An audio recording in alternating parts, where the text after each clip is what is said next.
Hey friends, welcome to my YouTube channel. तो आज मैं इस वीडियो में आइलेट्स एग्ज़ाम के एक इम्पोर्टेंट एग्ज़ाम के बारे में बात करना चाहूँगा, जो कि है IELTS listening test.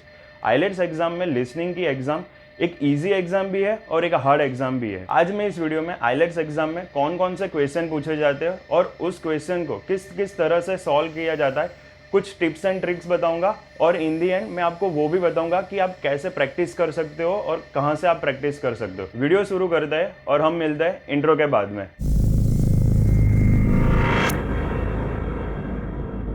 Friends, islets exam में लिसनिंग एग्जाम का जो टाइम ड्यूरेशन होता है वो होता है 30 मिनट्स। चाहे फिर आप पेन एंड पेपर या आइलेट्स एग्जाम दो या फिर कंप्यूटर बेस्ड आइलेट्स एग्जाम दो। अगर आपको pen and paper based IELTS exam और कंप्यूटर बेस्ड आइलेट्स एग्जाम में चूज करने में अभी भी दिक्कत हो रही है तो आप मेरी लास्ट वीडियो वॉच कर सकते हो। उसमें मैंने सारे एडवांटेजेस डिसएडवांटेजेस बताए दोनों एग्जाम के। तो उस वीडियो के बाद आपको आसानी होगी कि आपके लिए कौन सी एग्जाम बेस्ट रहेगी। लिसनिंग की एग्जाम जब आप pen and paper based IELTS exam में दोगे तो आपको 10 मिनट्स एक्स्ट्रा मिलेंगे एग्जाम खत्म होने के बाद, जो कि है आंसर को ट्रांसफर करने के लिए आंसर शीट में। वहीं दूसरी तरफ जब आप कंप्यूटर बेस्ड आइलेट्स की एग्जाम दोगे तब लिसनिंग के पार्ट में लिसनिंग का जो सेक्शन खत्म होगा फिर आपको सिर्फ 2 ही मिनट मिलेगी आपको सिर्फ आंसर रिव्यू करने के लिए। तो ये ध्यान में रखना कि पेन एंड पेपर बेस में 10 मिनट्स एक्स्ट्रा मिलेंगे आपको आंसर ट्रांसफर करने के लिए। बहुत सारे स्टूडेंट को ये क्वेश्चन होता है कि आइलेट्स की लिसनिंग एग्जाम में पूछते क्या है, क्या कौन सी ऑडियो होता है, कैसे ऑडियो होता है, वो सब पता नहीं होता। तो मैं आपको बताना चाहता हूँ कि आइलेट्स की जो लिसनिंग एग्जाम है उसको 4 भाग में डिवाइड करते हैं, पार्ट 1, पार्ट 2, पार्ट 3 और पार्ट 4। 1 से 10 पार्ट 1, 11 से 20 क्वेश्चन पार्ट 2, 21 से 30 क्वेश्चन पार्ट 3 और 31 से 40 क्वेश्चन पार्ट 4। इन चारों पार्टों में आपको एक ऑडियो सुनाई जाएगी, जो कि होगी कोई मोनोलॉग होगा या फिर कोई कॉन्वर्जेशन होगा 2 या 3 फ्रेंडों के बीच में। मोनोलॉग यानी कोई भी एक पर्टिकुलर आदमी अकेला बोल रहा है, जैसे कि ब्रॉडकास्ट है, कोई स्पीच दे रहा है, तो वो मोनोलॉग हो गया। ये सारे ऑडियो की जो एक्सेंट होते हैं यानी बोलने का जो तरीका होता है वो मेजरली ब्रिटिश एक्सेंट होती है और कई कई बार हमें कैनेडियन और ऑस्ट्रेलियन एक्सेंट भी देखने को मिलती है। तो आप ये माइंड में रख के चलना कि ब्रिटिश एक्सेंट ही पूछी जाएगी मेजरली, और इसी तरह से प्रैक्टिस करना।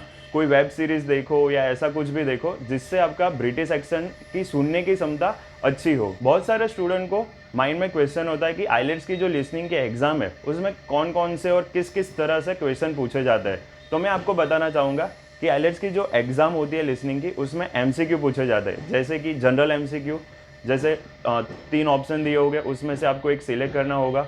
फिर आता है एक्सटेंडेड MCQ, जो कि आप देख पा रहे हो स्क्रीन पे। ऐसे एक बॉक्स में 5 ऑप्शन दिए होंगे, उसमें से आपको 2 या 3 ऑप्शन सिलेक्ट करने होंगे, तो ये हो गया। फिर आता है नॉट कंप्लीशन, फिर आता है क्लासिफिकेशन। क्लासिफिकेशन कैसा होता है ना पता हो तो आप स्क्रीन पे देख पा रहे हो, ऐसा होता है क्लासिफिकेशन। फिर आता है सेंटेंस कंप्लीशन। सेंटेंस कंप्लीशन में भी 3 होते हैं, 1 वर्ड में आपको आंसर लिखना है, 2 वर्ड में आंसर लिखना है या 3 वर्ड में आंसर लिखना है, वो भी आप चेक कर पा रहे हो स्क्रीन पे। ऐसे होते हैं फ्लो चार्ट कंप्लीशन, फिर टेबल कंप्लीशन, फिर आता है डायग्राम होता है या फिर कोई मैप होता है या कोई प्लान होता है, उसको लेबलिंग करना होता है सर, जिसका 1 वर्ड या 1 या 2 नंबर में ही आंसर होता है, वो हो गया शॉर्ट आंसर। फिर समरी कंप्लीशन आता है। सो ऐसे बहुत सारे क्वेश्चन आइलेट्स की लिसनिंग एग्जाम में पूछे जाता है। ये ज़रूरी नहीं है कि सारे पूछे जाए, कई कई बार किसी में प्लान नहीं होता, किसी में मैप नहीं होता, कई कई बार जनरल MCQ पूछ देते हैं, एक्सटेंडेड MCQ भी बहुत सारे पूछते हैं। तो ऐसा कोई फिक्स नहीं है कि यही पैटर्न में पूछा जाएगा, बट इनमें से ही पूछा जा सकता है। आपके क्वेश्चन इन जो मैंने बताया उनमें से ही पूछे जाएंगे। अब मैं बताऊंगा कि पार्ट 1, पार्ट 2, पार्ट 3, पार्ट 4 में कौन कौन से क्वेश्चन आ सकते हैं और कौन कौन से ऑडियो आपको सुनने को मिल सकता है, यानी किस किस तरह के ऑडियो आपको सुनने को मिल सकता है। तो आपको एक आइडिया आ जाएगा कि पार्ट 1 में ऐसा ही आएगा, पार्ट 2 में ऐसा ही आएगा और पार्ट 3 में भी ऐसा ही आएगा। सो आपको एक रफली आइडिया आ जाएगा और आपको उस तरह से प्रैक्टिस करोगे तो एग्जाम हॉल में कोई भी आपको नर्वसनेस नहीं होगी। तो जो पार्ट 1 होता है वो हमारा होता है क्वेश्चन नंबर 1 से लेकर क्वेश्चन नंबर 10 तक। उसमें मोस्ट ऑफ द टाइम कोई एक जनरल कन्वर्जेशन सुनाई जाएगी, जो कि होगी 2 आदमियों के बीच। कोई भी जनरल कन्वर्सेशन हमें डे टू डे लाइफ में जो कन्वर्सेशन करते हैं वैसा ही होगा। कोई आदमी फ़ोन करके कोई स्टोर पे कोई चीज़ का पता पूछ रहा होगा या फिर ट्रैवलिंग प्लान पूछ रहा होगा, तो ऐसे ही नॉर्मल कन्वर्सेशन होता है। तो वो आपको पार्ट 1 में सुनाई देगी और आपको उसका आंसर लिखना है। आप सुनते जाओगे और उसका आंसर लिखते जाना है कि किस किस टाइप के क्वेश्चन आपको पार्ट 1 में देखने को मिल सकता है। तो फॉर्म कंप्लीशन हो गया, सेंटेंस कंप्लीशन हो गया, नॉट कंप्लीशन हो गया, ये सारे क्वेश्चन आपको पार्ट 1 में ज़रूर देखने को मिलेंगे। फिर आता है हमारा पार्ट 2। तो पार्ट 2 में क्वेश्चन नंबर 11 से लेकर क्वेश्चन नंबर 20 तक होगा और इसमें मेजरली मोनोलॉग सुनाए जाएंगे। मोनोलॉग यानी मैंने पहले भी बताया कि कोई एक आदमी बोलेगा, यानी जैसे कि रेडियो पे कोई ब्रॉडकास्ट चल रहा है या फिर कोई ट्यूटर स्पीच दे रहा है ऑडिटोरियम में, तो वो अकेला बोल रहा है। तो ऐसा ही आपको पार्ट 2 में देखने को मिलेगा, ओनली मोनोलॉग आपको सुनाई देगा।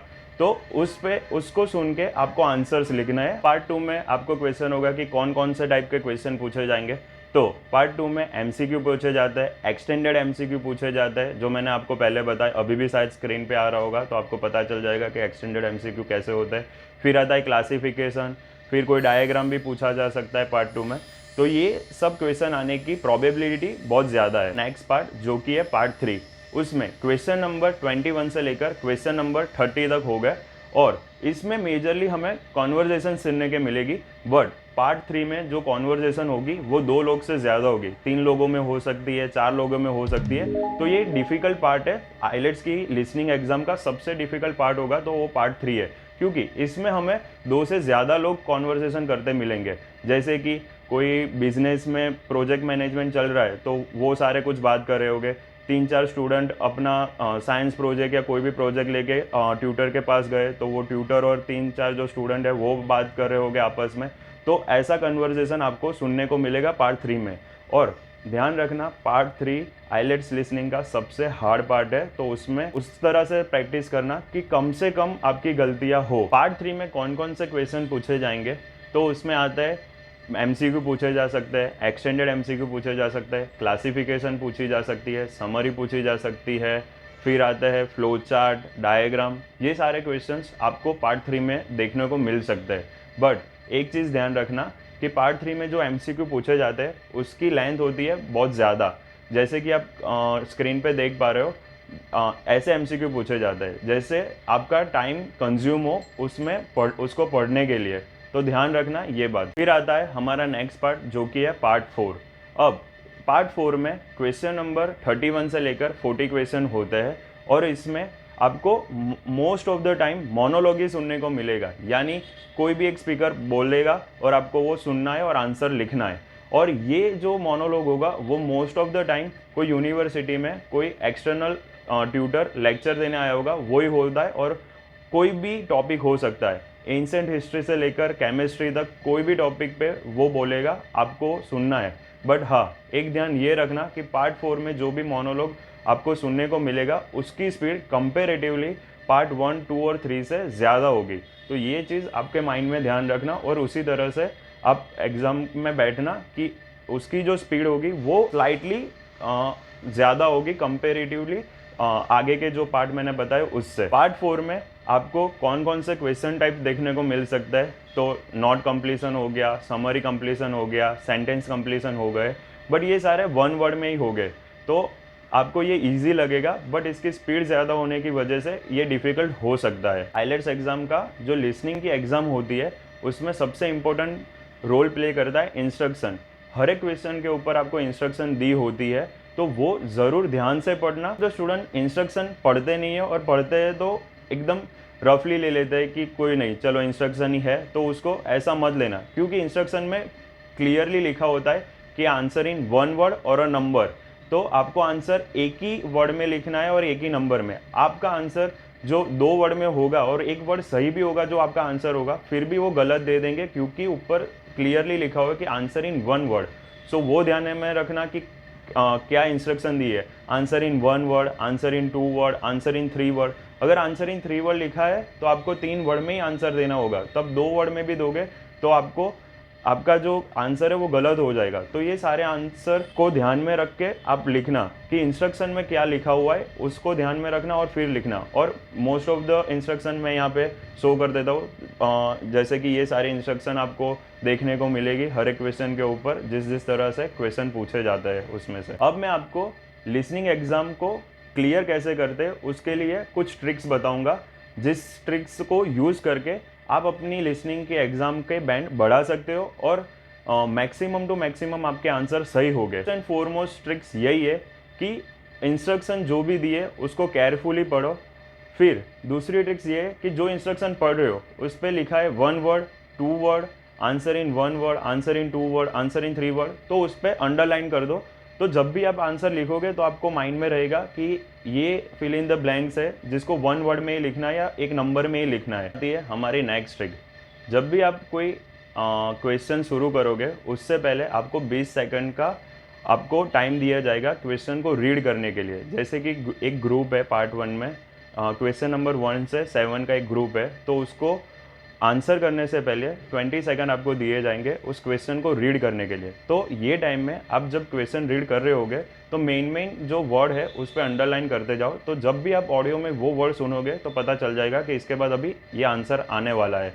तो ये चीज़ ध्यान में रखना। हर एक पार्ट को ख़त्म होने के बाद आपको 30 सेकंड दिए जाएंगे आपके आंसर को रिफ़र करने के लिए। बट ये टाइम को मैं आपको बोलूँगा कि आप आंसर को रिफ़र मत करिए, क्योंकि जो आंसर लिख दिया वो लिख दिया, क्योंकि ऑडियो एक ही बार सुनने को मिलेगा और आंसर जो है वो ही रहेगा। तो उससे ज़्यादा आप जो पार्ट 2 है या पार्ट 3 आने वाला है, आप उसके क्वेश्चन आंसर को रीड करना स्टार्ट कर दीजिए, क्योंकि मैंने पहले भी बोला पार्ट 3 में लॉन्ग MCQ आते हैं, तो उसको पढ़ने के लिए टाइम ज़्यादा चाहिए। तो वो टाइम जो आंसर रिफ़र करने का है वो आप यूज़ करो MCQ पढ़ने में। इससे आप MCQ सारे रीड कर पाओगे और आंसर सही होने की प्रोबेबिलिटी बढ़ जाएगी। हमारा चौथा ट्रिक्स जो कि है, आप प्रिडिक्ट कर सकते हो आंसर। जैसे कि कोई कन्वर्सेशन में क्वेश्चन में लिखा हुआ है कि माय मोबाइल नंबर इज़, तो फिर फिल इन द ब्लैंक्स होगी, तो आपको पता है कि इसके बाद इसका मोबाइल नंबर ही आने वाला है, तो आप रेडी रह सकते हो कि ये कोई अभी नंबर बोलेगा। फिर आता है पोस्टल कोड और उसके बाजू में फिल इन द ब्लैंक्स होगी, तो आपको पता होगा कि अभी कोई वर्ड या नंबर बोलेगा जो पोस्टल कोड के जैसा होगा, तो आप आंसर प्रिडिक्ट कर सकते हो। वो ट्रिक्स नहीं है, बट वो एक जात का आपका प्रैक्टिस पे डिपेंड करेगा कि ऑलवेज आप 2 आंसर्स के लिए रेडी रहना। क्योंकि कभी कभार ऐसा होता है कि एक आंसर आपका छूट गया, तो उस पर कॉन्सेंट्रेट मत करो, अगले आंसर पे आपका ध्यान दो। क्योंकि अगर आप उस छूट गए आंसर पे ही आपका माइंड रहेगा तो आपके 2-3 और भी छूटते जाएंगे और ऐसा पूरा आपका आंसर गलत ही होते जाएगा। फिल इन द ब्लैंक्स में छूट गया कोई दिक्कत नहीं है, एक ही छूटेगा, दूसरा तो आपको आंसर मिल ही जाएगा। बट आप डायग्राम मैप में ये ध्यान रखना कि अगर एक आंसर छूटा तो पूरा डायग्राम या मैप गलत हो सकता है, क्योंकि वो एक के बाद एक होता है जो को रिलेटेड होता है। सो उसमें ध्यान रखना कि एक भी आंसर छूटे नहीं, बहुत कॉन्सेंट्रेशन से सुनना। स्ट्रिक्ट यही है कि जब भी आप लिसनिंग करने बैठो तो एकदम रिलैक्स होके बैठो, कोई नर्वसनेस मत रखना, कुछ भी नहीं। आप घर पे कैसे आइलेट्स की लिसनिंग टेस्ट देते हो, एकदम बिंदास शांति से देते हो, तो वैसे ही एग्ज़ाम हॉल में भी जब आप लिसनिंग की एग्ज़ाम देने बैठो तो एकदम रिलैक्स होकर बैठना, तो आपके आंसर गलत नहीं हो गए, ये मेरी गारंटी है। अब मैं कुछ क्विक टिप्स देने जाऊंगा जो लिसनिंग एग्ज़ाम में आपको हेल्प करेगी। सबसे पहले, जब भी आप घर पे भी लिसनिंग की एग्ज़ाम दे रहे हो और अगर आपके स्पेलिंग मिस्टेक हो रहे हैं, तो जो भी स्पेलिंग मिस्टेक हुई है उसको आप 5 या 10 बार उसी टाइम पे लिख दो, तो वो स्पेलिंग आपको कभी गलत नहीं होगी और उससे आपको एक गुड हैबिट क्रिएट होगी कि जो भी स्पेलिंग गलत हो रहा है, ऐसा नहीं है कि नहीं होते, बहुत सारे बच्चों के स्पेलिंग गलत होने की वजह से भी आइलेट्स की लिसनिंग एग्ज़ाम में मार्क कम आता है। तो जब भी आप घर पे एग्ज़ाम दे रहे हो और अगर आपका कोई भी स्पेलिंग गलत हो तो आप उसी टाइम पे 5 या 10 बार पीछे नोटबुक में लिख दो, तो आपको वो आइडिया रहेगा कि ये स्पेलिंग मेरा गलत हुआ था तो मैंने ये लिखा था, तो वो कभी भी गलत नहीं होगा। दूसरा टिप्स यही है कि लिसनिंग में आपको आइडेंटिफाई करना पड़ेगा कि ये सिंगुलर में बात कर रहा है या फिर प्लूरल में बात कर रहा है, क्योंकि आंसर में सिंगुलर होगा तो सिंगुलर ही आंसर लिखना पड़ेगा और प्लूरल होगा तो प्लूरल ही आंसर लिखना पड़ेगा। ये गलती मैंने बहुत बार करी है, इसकी वजह से भी एक एस की वजह से आपको आपका आंसर गलत हो सकता है, तो ये ध्यान रखना। हाँ, और एक ये बात कि मैंने जब स्टार्ट किया था तो बहुत सारे बच्चे या मैंने ऐसा सुनने को मिला था कि अगर आप सिंगुलर हो और आप कंफ्यूज हो तो आप काउंट्स में एस लिख दो, तो वो आइलेट्स जो ट्यूटर होगा वो मान लेगा कि एस है या नहीं है। तो ऐसी गलती मत करना, ऐसा कुछ नहीं होता है, ये सब बहानेबाजी है। आपको आइडेंटिफाई करना पड़ेगा कि ये सिंगुलर में आंसर आएगा या प्लूरल में आंसर आएगा। तो ये ध्यान रखना कि आपको ब्रिटिश एक्सेंट की प्रैक्टिस करनी पड़ेगी। इसके लिए आप लिसनिंग, आइलेट्स लिसनिंग का जो एग्ज़ाम है उसको प्रैक्टिस करते रहो। उसके साथ साथ आप कोई वेब सीरीज़ देख सकते हो, जैसे कि फ्रेंड्स हो गई। फ्रेंड्स एक ऐसी सीरीज़ है जो उस पे बेस्ड है कि जो हम normal regular day to day conversation करते हैं उसी के बेस ऊपर है। तो आपको सुनने में भी मज़ा आएगा और आपको समझ में भी आएगा, और उससे आपकी लिसनिंग की जो प्रैक्टिस है वो भी होती रहेगी। नेक्स्ट ये है कि लिसनिंग साथ साथ में राइटिंग की भी प्रैक्टिस करते रहना। कि जैसे ही आप सुन रहे हो जो भी आंसर है, जैसे कि कोई मोबाइल नंबर बोल रहा है कि 845678, तो आपको साथ साथ में लिखना भी है। तो ये प्रैक्टिस बहुत ज़रूरी है, क्योंकि फिल इन द ब्लैंक्स में ये सब में जब वर्ड होगा तो कोई दिक्कत नहीं होगी, बट जब नंबर आएगा, पोस्टल कोड आएगा, पोस्टल कोड में कोई बार होता है AMD, फिर 0, फिर 3, फिर 0, फिर वो लोग 0 को O बोलते हैं, तो वो भी ध्यान रखना। 103, वो 103 नहीं बोलेंगे, वो बोलेंगे 103। तो ये सारी चीज़ें ध्यान रखना। का जो सेक्शन होता है उसमें चेंजेस भी हो सकते हैं। चेंजेस यानी कि वो बोलेगा इट्स 2078, फिर वो तुरंत ऐसा बोलेगा नो इट्स नॉट 2078, इट्स 4078। तो आंसर 4078 होगा, 2078 नहीं होगा। तो ये ध्यान रखना और इसकी भी प्रैक्टिस करते रहना। लिसनिंग एग्ज़ाम की सबसे बेस्ट टिप्स जो कि है कि कंफ्यूज मत होना 13 में और 30 में, क्योंकि वो लोग बोलेंगे तो अब आपको कंफ्यूज हो गई कि ये इसने क्या बोला, कि 13 बोला है, 13 बोला है या 30 बोला है, 30 बोला है, 14 बोला है या 40 बोला है, 17 बोला है या 70 बोला है। तो इसकी प्रैक्टिस करना और ये क्लियर करना कि ये गलत ना हो, क्योंकि ये एक नंबर ही है और 17 की जगह आप 70 लिख दोगे तो आंसर गलत हो जाएगा एक छोटे से मिस्टेक की वजह से। तो ये ध्यान में रखना और इसकी प्रैक्टिस हो सके इतनी ज़्यादा करना, क्योंकि ऐसे आंसर्स बहुत होते हैं तब आपको बहुत दिक्कत आएगी। हमारी नेक्स्ट टिप्स जो कि है स्पेलिंग्स, जिसमें भी डबल लेटर यूज़ होता है, जैसे कि सक्सेस, एक्सेस, ये सारे वर्ड्स बहुत पूछे जाते हैं, यानी आंसर ऐसे वर्ड्स बहुत होते हैं। तो उसमें भी ध्यान रखना कि आप स्पेलिंग मिस्टेक मत करो, क्योंकि ऐसे वर्ड्स में स्पेलिंग मिस्टेक बहुत ज़्यादा होती है और मोस्ट ऑफ द टाइम ऐसे ही पूछे जाते हैं। तो आप इसकी भी प्रैक्टिस करना। और मैंने जैसे पहले बोला वैसे कि स्पेलिंग मिस्टेक हो रही है तो घर पे ही उसको सुधारो। एक भी स्पेलिंग मिस्टेक हुई 10 बार लिखो, तो वो स्पेलिंग मिस्टेक दोबारा नहीं होनी चाहिए। कि जब भी आप लिसनिंग कर रहे हो, अगर कोचिंग क्लासेस में आपने लिसनिंग की प्रैक्टिस की, लिसनिंग ख़त्म होने के बाद आप अपने आंसर खुद मत चेक करो, आप अपने फ्रेंड को आंसर चेक करने को दो, क्योंकि आप करोगे तो आप थोड़ा लिबरल हो गई कि एक ही एस की गलती है, सिंगुलर ही लिखा है, प्लूरल था तो अरे एक ऐसी तो नहीं लिखा है, ऐसे बहुत सारे एक्सक्यूज़ दोगे और आप सही कर दोगे अपने मन को वो करने के लिए कि हाँ चलो इतने आ गए मार्क्स, इतने बैंड आ गए जाएंगे, इतने सच हुए तो। बट ऐसा मत करो, ये आप वहीं पे कर सकते हो, बट यही सारी मिस्टेक आप जब एग्ज़ाम हॉल में करोगे तो आपके मार्क्स कटेंगे। उससे अच्छा आप अपने आंसर चेक मत करो, और करो तो एकदम 100% लॉयल्टी के साथ करना। गलत है तो गलत ही देना, तो इससे आपको ही हेल्प होगी, क्योंकि एग्ज़ाम हॉल में जो गलत होगा तो वहाँ पे आप कोई सुधारने नहीं जा सकते। बहुत सारी छोटी छोटी टिप्स है और ट्रिक्स है जो मैं नहीं बताई, जो मैं स्क्रीन पे डाल दूंगा, तो वो आप पढ़ लेना। और वो सब ट्रिक्स जो मैंने बताई और ये स्क्रीन पे आ रही है वो सब ध्यान में रखना, अच्छे से प्रैक्टिस करना। मैं आपको बताऊँगा कि MCQ कैसे सॉल्व करता है। तो छोटे MCQ हो गए तो उसमें तो बहुत दिक्कत नहीं आएगी, क्योंकि आप इजीली रीड कर पाओगे और आंसर हो जाएगा। उसमें 3 में से 2 आंसर ऐसे होते हैं जो एकदम यूजलेस होता है। एक आंसर तो सच में यूजलेस ही होगा, जस्ट आपको कंफ्यूज करने के लिए डाला है और कोई नहीं। और दूसरा आंसर रिलेटेड होगा बट आप इजीली एलिमिनेट कर सकते हो। जो पार्ट 2 में MCQ पूछाएंगे उसमें से आप इजीली एलिमिनेट कर सकते हो। तो पार्ट 2 में जो MCQ हो गए वो आप इजीली सॉल्व कर पाओगे। बट पार्ट 3 में जो MCQ हो गए उसकी लेंथ बहुत ज़्यादा होती है और वो टाइम कंज्यूमिंग होता है जब भी आप पढ़ोगे। तो उसमें मैं आपको बोलना चाहूँगा कि क्वेश्चन जब भी पढ़ो वो पूरा पढ़ो, बट जो एमसीक्यू है, जो दिए गए ऑप्शन है, उसमें से सिर्फ स्कीम भी करो कि ये इंपॉर्टेंट पार्ट है, ये है, अंडरलाइन करते जाओ। तो आप सारे 5 या 6 एमसीक्यू पढ़ पाओगे एक 20 सेकंड के गैप में। तो ये ध्यान रखना, सारे क्वेश्चन आप पढ़ पाओ और सारे एमसीक्यू पढ़ पाओ, तो ही आप सही आंसर दे पाओगे। तो इसके लिए आपको क्वेश्चन पूरा पढ़ना है एमसीक्यू का, बट जो ऑप्शन है उसको आपको स्कीम करके पढ़ना है। तो स्कैन एंड स्कीम करना ये भूलना नहीं, तो ही आप सारे एमसीक्यू पूरी तरह से पढ़ पाओगे और सही आंसर दे पाओगे। ऑडियो होगा वो सारे ऑप्शन बोलेगा, ऐसा नहीं होगा कि एक भी ऑप्शन छोड़ देगा। तीनों ऑप्शन में जो लिखा है वो तीनों ऑप्शन बोलेगा। सही आंसर ढूंढने की बजाय एलिमिनेट कौन सा हो रहा है वो करना। तो तीन में से 2 एलिमिनेट हो गया तो अल्टीमेटली आपको आपका आंसर मिल ही जाएगा। तो ऐसे एमसीक्यू सॉल्व करना। बहुत सारे स्टूडेंट को मैप में या जो प्लान दिया होता है उसमें बहुत दिक्कत होती है।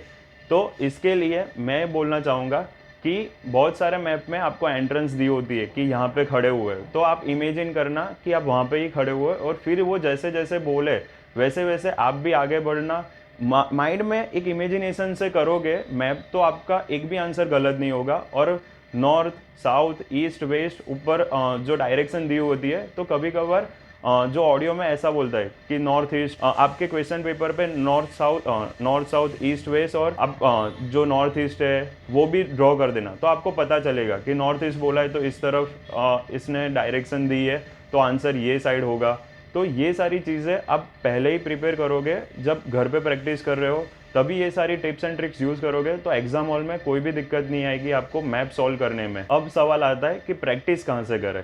सब तो बता दिया, तो अब मैं बताऊंगा कि आप आइलेट्स एग्जाम का जो लिसनिंग की टेस्ट होती है उसको प्रैक्टिस बहुत सारी जगह से कर सकते हो, बट मैंने कौन से मटेरियल यूज़ किया था और कौन सी वेबसाइट यूज़ की थी वो मैं आपको बताऊंगा। लिसनिंग के लिए यूट्यूब पे ये एक चैनल है जो अभी स्क्रीन पे शो हो रही होगी, उस पर हर रोज़ आइलेट्स लिसनिंग अपलोड होता है। लिसनिंग की जो टेस्ट है उसके लिए प्रैक्टिस करने के लिए ये सबसे बेस्ट चैनल है यूट्यूब का, तो चेकआउट करना, मैं लिंक भी डिस्क्रिप्शन में दे दूंगा।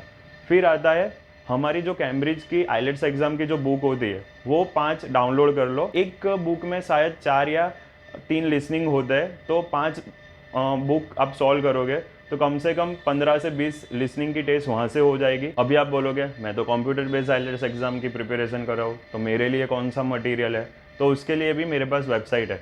तो अभी जो आप स्क्रीन पे देख रहे हो वो वेबसाइट कंप्यूटर आइलेट्स एग्ज़ाम की प्रिपरेशन करने के लिए बेस्ट है। आप इस पे लिसनिंग कर सकते हो और इसका जो स्ट्रक्चर है exact same to same exam hall में जैसा होता है वैसा ही है, तो आप इसको यूज़ कर सकते हो आपकी प्रैक्टिस करने के लिए। इसमें भी बहुत सारे लिसनिंग के ऑडियो दिए हुए हैं, तो ऐसी कोई दिक्कत नहीं होगी कि आपको ऑडियो कम मिलेगा या कुछ भी है। इस पर भी बहुत सारे लिसनिंग की टेस्ट अवेलेबल है, तो इसकी भी लिंक मैं डिस्क्रिप्शन में आपको दे दूंगा, तो चेकआउट कर सकते हो। आई होप मेरी इस वीडियो से आपका लिसनिंग के सारे डाउट्स क्लियर हो गए होंगे और आपको पता चल गया होगा कैसे क्वेश्चन आता है, किस तरह से सॉल्व कर सकते हैं, कहाँ से हम प्रैक्टिस कर सकते हैं। वो सारी मैंने वेबसाइट, सारी टिप्स एंड ट्रिक्स सब बता दिया है। तो एक चीज़ मैं बोलना चाहूँगा कि यूट्यूब पे बहुत सारे ऐसे लोग मिल जाएंगे जो प्रिडिक्शन करते हैं कि पार्ट 1 में ये ऐसा आएगा, पार्ट 2 में एमसीक्यू आएंगे, डायग्राम आएगा, पार्ट 3 में ये आएगा। वो सबसे बच के रहना, क्योंकि वो सब आपको एक होप देते हैं और आप सही मान लेते हो कि पार्ट 3 में तो इस बार डायग्राम ही आने वाला है, आप नर्वस फील हो जाओगे, फिर कभी कभार खुश हो जाओगे कि पार्ट 2 में तो सिर्फ only fill in the blanks ही आने वाली है। तो ऐसा मत करना, अपनी मेहनत पे भरोसा करना और हो सके उतनी प्रैक्टिस करना। लिसनिंग पार्ट पे 40 आंसर आपको लिखने होते हैं, दर एक सही आंसर का 1 मार्क होगा। जितने आपको सही आंसर दोगे उतने आपके बैंड बढ़ेंगे। आपको आंसर कितने सही आंसर है और उसका कितना बैंड होगा वो आपको स्क्रीन पे दिख रहा होगा, तो आप चेक कर सकते हो। आई होप मेरी ये वीडियो आपको पसंद आई होगी। अगर मेरी ये वीडियो आपके लिसनिंग एग्जाम में कोई भी हेल्पफुल रहती है तो do subscribe my channel, comment on this video and as much as possible share करना, जिससे कि मुझे भी हेल्प मिलेगी और आपके फ्रेंड्स लोगों को भी हेल्प मिलेगी। तो मिलते हैं हम नेक्स्ट वीडियो में, तब तक के लिए जय श्री कृष्ण।